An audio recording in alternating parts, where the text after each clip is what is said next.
নমস্কার বন্ধুরা, স্বর্ণালী কিচেনের তরফ থেকে আপনাদের স্বাগতম। আজ আমি গণেশ চতুর্থীর স্পেশাল মোদক বানিয়ে আপনাদেরকে দেখাবো।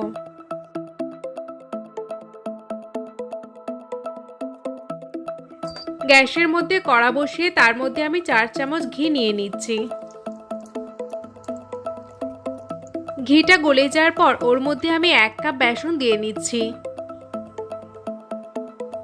বেসনটাকে কড়াই দেওয়ার সাথে সাথেই নাড়তে শুরু করে দিতে হবে।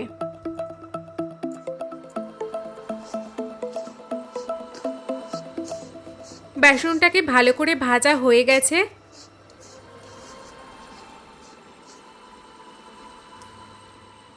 এবার আমি এর মধ্যে 1/2 কাপ চিনি দিয়ে নিচ্ছি। চিনিটা আমি বেসনের সাথে ভালো করে মিশিয়ে নিচ্ছি। চিনি আর বেসনটা ভালো করে আমি মিশিয়ে নিয়েছি। 1 কাপ দুধ আমি অ্যাড করে নিলাম।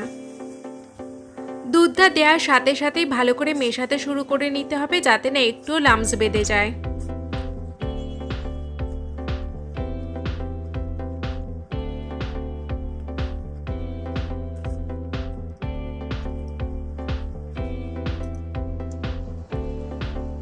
দুধটা পুরো শুকিয়ে গেছে। বেসনটাও কড়া থেকে ছাড়তে শুরু করে দিয়েছে।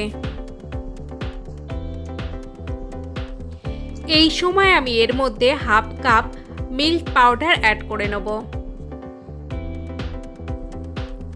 মিল্ক পাউডারটা এতে অ্যাড করাতে মোদকের স্বাদটাই পুরো পাল্টে যাবে।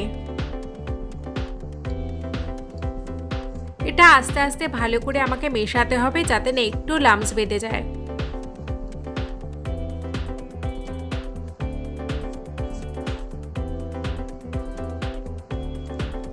আপনারা দেখতেই পাচ্ছেন মিল্ক পাউডারটা বেসনের সাথে পুরো সুন্দরভাবে মিশে গেছে।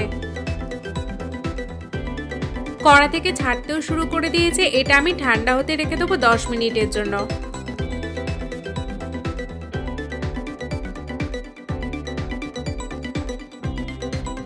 এর মধ্যে স্টাফিংটা বানানোর জন্য কিছু কাজু আমি এখানে কেটে নিচ্ছি। 1/2 বাটি নারকেল কোড়াও আমি নিয়ে নিলাম। এর মধ্যে আমি হোমমেড কনডেন্স মিল্ক 4 চামচ অ্যাড করে নিচ্ছি।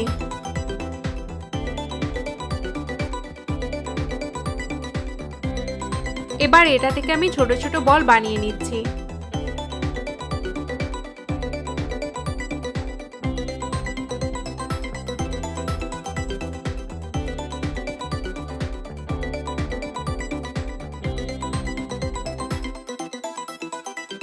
ভেতরে স্টাফিংটা পুরো রেডি হয়ে গেছে। মোদকটা বানানোর জন্য আমি একটা মোল্ড নিয়ে নিয়েছি। বেসনের ফিলিংটা এর মধ্যে আমি আস্তে আস্তে ভরে দিচ্ছি।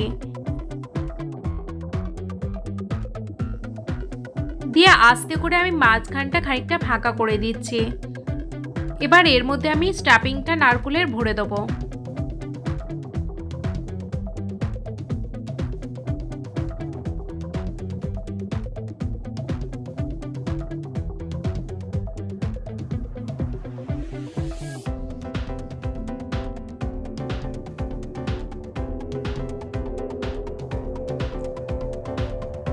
মোদকটা রেডি হয়ে গেছে।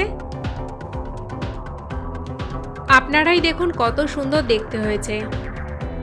এইরকম করে আমি আস্তে আস্তে সবকটা মোদক তৈরি করে নিচ্ছি।